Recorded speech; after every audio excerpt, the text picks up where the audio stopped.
Hello there, Qckslvrslash, and today I have a video from, well, I'll just call him Dave, in the Tier 8 Loyang in a ranked battle. And this is quite a special battle. I've enjoyed watching it through a couple times, and, you know, Dave does do some work. Now, they're playing on hotspot, and obviously on hotspot, with the way the caps are set up and where your spawn is, it kind of draws everyone towards your free cap, and that kind of keeps everyone heading to C. For those of you playing this map, it's important to remember this flank, because if it's completely undefended, all it takes is one enemy ship to sail around in behind your cap and take it for free. I've done so this season. I've watched other people do so in some of the replays I've seen. You can't leave a flank open. It doesn't matter the map. You always need ideally two ships kind of on the off flank with the bulk of your force going one way. Now Dave, he's still down below rank 10, which means he's in the tier 8 bracket, obviously going up to tier 10 once you get a little higher. And tier 8, it's well explored, and you can see based on what people are bringing, everyone kind of has their favorite ships already. And that's the way things are going to be. When you're at tier 8, or if they'd done another season at tier 7, you know, people know what worked for them already. It's why I haven't really talked about tier 8 in that rambling video, because what's new for most is the tier 10. Sure, some people who made it to 1 got into those Super League games where you're kind of playing for fun and some bonus prizes, but the bulk of ranked has always happened at, you know, 7 and 8. So this season has changed it up, and the fact that you're starting out at 8 and then it jumps up to 10, I think is going to make ranked a little less accessible to some, because there's people out there who maybe only have one tier 10 ship and maybe it's not particularly strong in ranked. There's definitely some ships that do better. I think almost anything can be used if you play your ship to your strengths, which is something I've seen a lot of people failing to do. You know, Hindis and Zhaos trying to sit behind an island and shoot over them, and that just doesn't work. They're ships that are great in open water maneuvering. Same with destroyers. Going to areas in the map that's just a bad area for a destroyer, you're going to get caught. Now the C cap on hotspot, it can get messy. So you've got to have your wits about, and having a Loyang definitely helps that. You know, with the 5.4 hydro detection, it's able to cover the whole cap. So once you're in there, you're able to pop that hydro and basically get early warning as to anyone coming your way. Now the interesting thing about this match too, 3 battleships, 3 destroyers, 1 cruiser. That means the kind of natural rock, paper, scissors is a little mixed up, because if you look at the cruiser on the enemy team, Charles Martel, friendly team, Edinburgh, both are fairly thin cruisers. They're not going to be getting in hunting down destroyers. They're not really meant for that. Edinburgh is really a support ship meant to do damage to battleships and other cruisers, and yes, it will wreck destroyers, but it doesn't do well at the close-in battle, and the Edinburgh probably isn't going to want to hunt destroyers, because with this many battleships, easily get deleted. Same with the Charles Martel. Now already looking at the enemy team, you can see the Amagi is heading out towards the 1-2, and no one has really gone out there to defend. Ideally, you know, if you have 2 destroyers, one goes that way, one goes to sea, cruisers supporting each, and you make it work.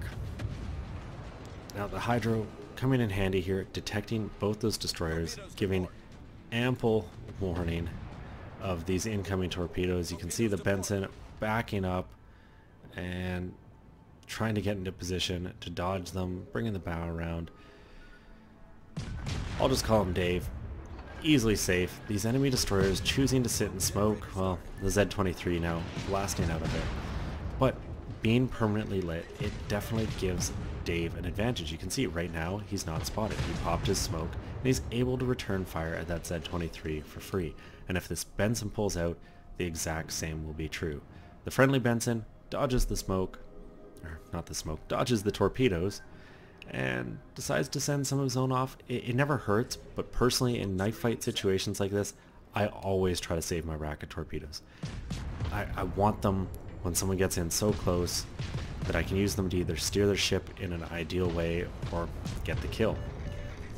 Now the Z-23, you see he can't really do too much to Dave here. So he knows, Lo Yang, I've just got to run. Get outside that Hydra range and I'm safe. And well, he did get out of range. You could see right as he disappeared, he pretty much ran aground. And Dave knows that. Takes some pot shots, but none of them seem to be hitting, most of them hitting land.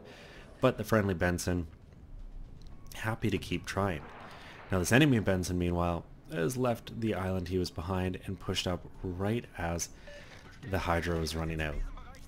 And what you see happening back at the B cap is the exact thing I warned about at the start of this game. Nobody sat back and protected this backfield area up near the volcano. 2 enemy battleships, more than likely a Charles Martel, who is probably the... Oh, no, he's not the one in the cap, which means it is one of the DDs. They've pushed into the cap. They're taking it for free. And now you've got 4 ships all spun around to go retake it. And that is where this is horribly dangerous. And, well, Dave definitely botched that one up. Torpedoes were spotted for a while, and I think he felt he could dodge them. He just had to kill the engines a bit sooner, and he would have ducked under them.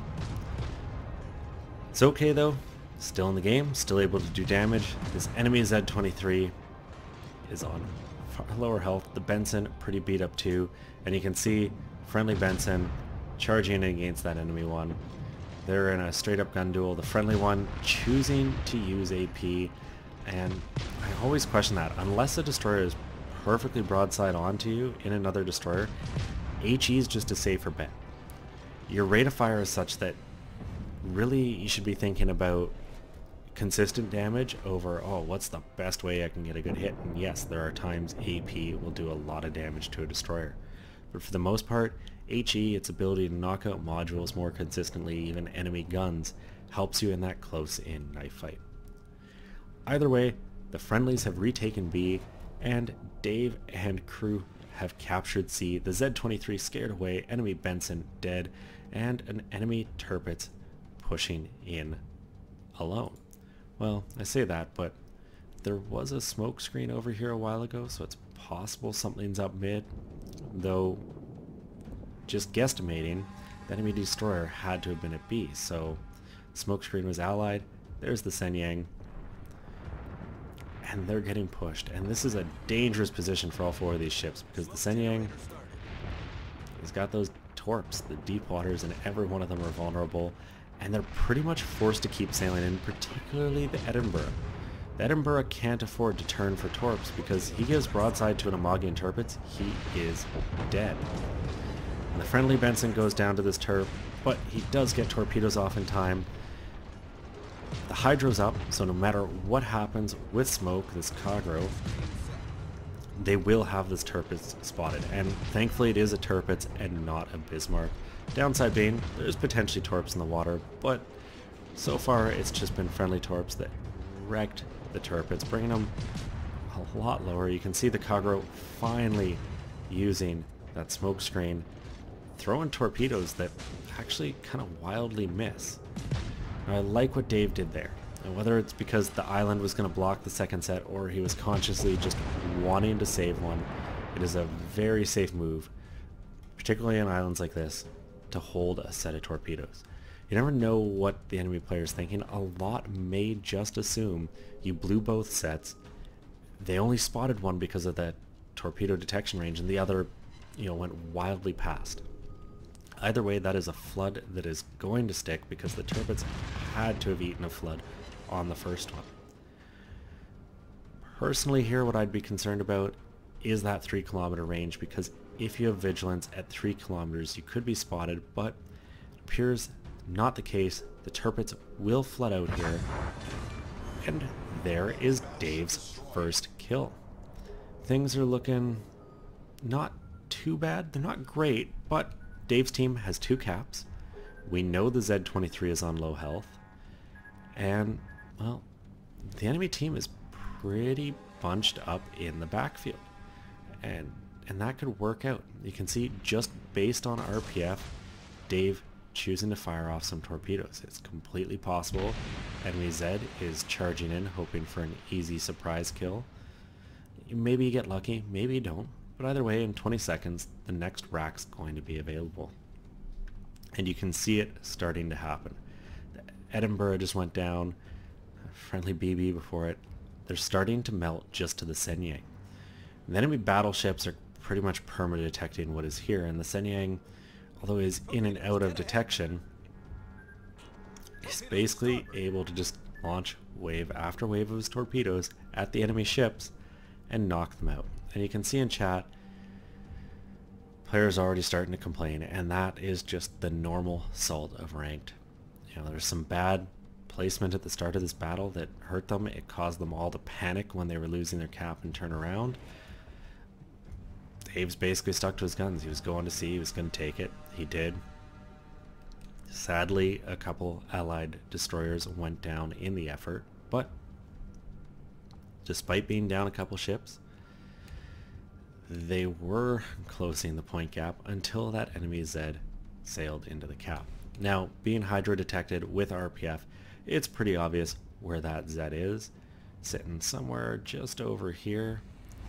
And interesting that the hydro seemed to have gone down. It's possible that he had it up for some time before, but either way, Dave's got to do something.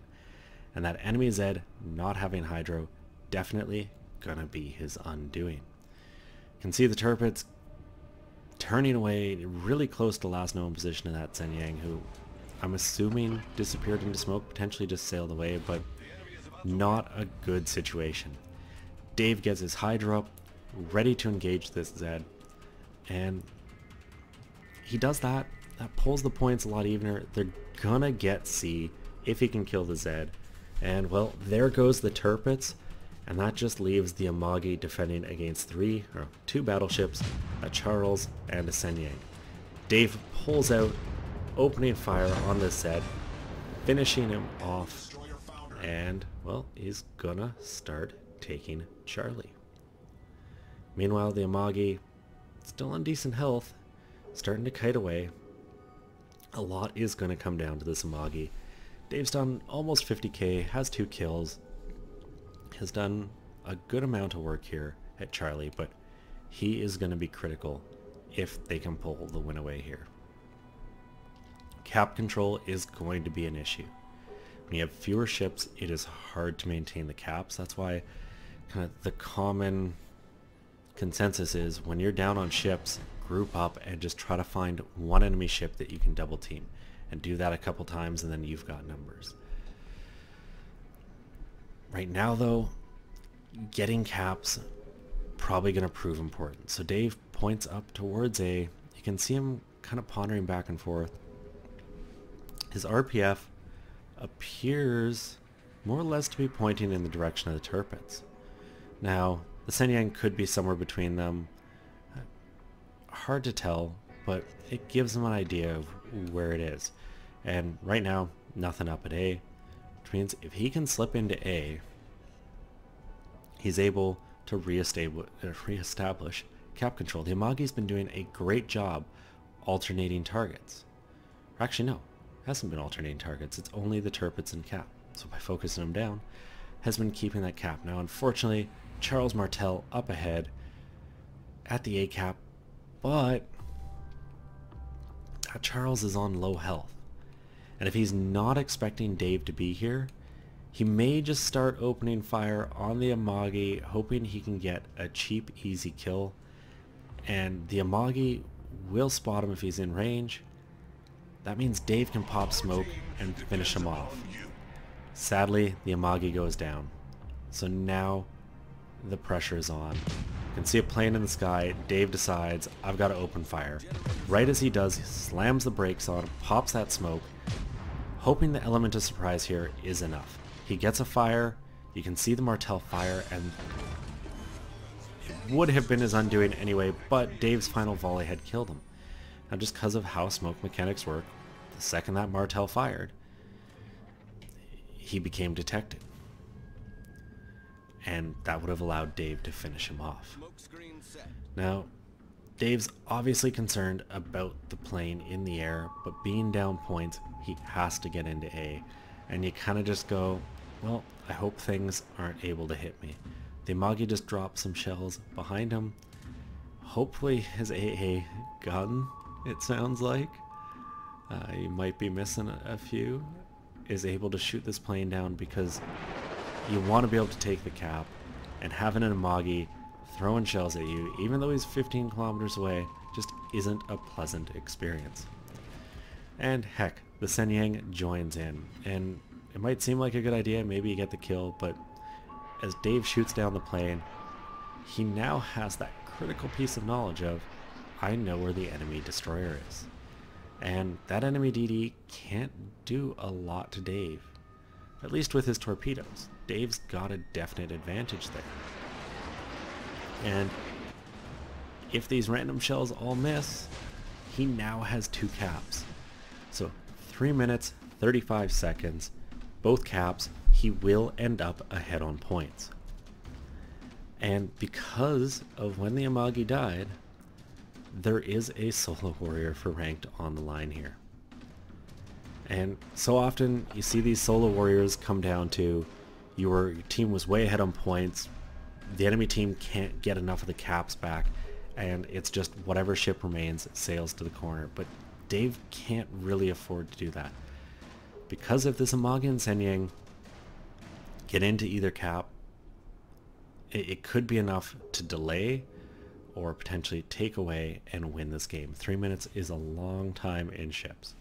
You know, this game might be a bit slower as far as pace of gameplay, but there's not a huge chunk of pressure on the enemy team yet. Obviously that is going to change as Dave pulls ahead in the point race, because pretty much guarantees they need at least 2 caps. RPF proving invaluable here, kind of giving him a heads up on where that enemy Shenyang is, because you know the Shenyang's the one that's closest. It's the one that's going to be chasing you. And he's using Hydro, I think, hoping the Shenyang kind of cuts right in close here into the cap, maybe gets an early peek at him. But either way, Dave's just going to start carouseling. You can see from the RPF it looks like the Shenyang's coming into A, so Dave's going to happily rotate and head down towards B. They've got a point lead, takes time to take the cap, so if Dave can get into B before they've even taken A, there's no risk of losing. But as you see the points tick away, it's pretty obvious that this one is over. Dave is victorious. And with a solo warrior comes some pretty great results. Almost 500,000 credits, almost 14,000 XP, 50,000 damage, 2 torps, 74 shells, 2 solo caps, 2 assisted in caps, the 1 plane, 3 kills, and more importantly, the win. And that's what everyone in ranked should be playing for. Sadly, it seems half the people out there are just interested in trying to save their own ass and their own star. And when you play like that, it hurts your team and makes you more likely to lose. When you try to play a smart team game, believe it or not, you'll win more. If you play a selfish one, you're going to lose. That's kind of what tends to happen. He got over 2,000 base XP, and you can see the damage. It wasn't crazy. Good chunk to the turrets, the Z-23, most of the remainder. But finishing off that Charles was a critical moment, and there's just a time where you've got to open fire. You can't run and hide. You see a low health target. The Charles wasn't looking directly at him, so you know the guns are going to take time to get there. Just go for it. 371,000 credits taken home, 13,530 XP, the win, the star, a solo warrior, which is pretty rare in this game, and a great replay. Thank you very much, Dave, for sending this one in. Hope everyone else enjoyed it. If you did, please consider giving it a thumbs up or subscribing to the channel. And as always, I am Qckslvrslash, and I'll have another one for you all later.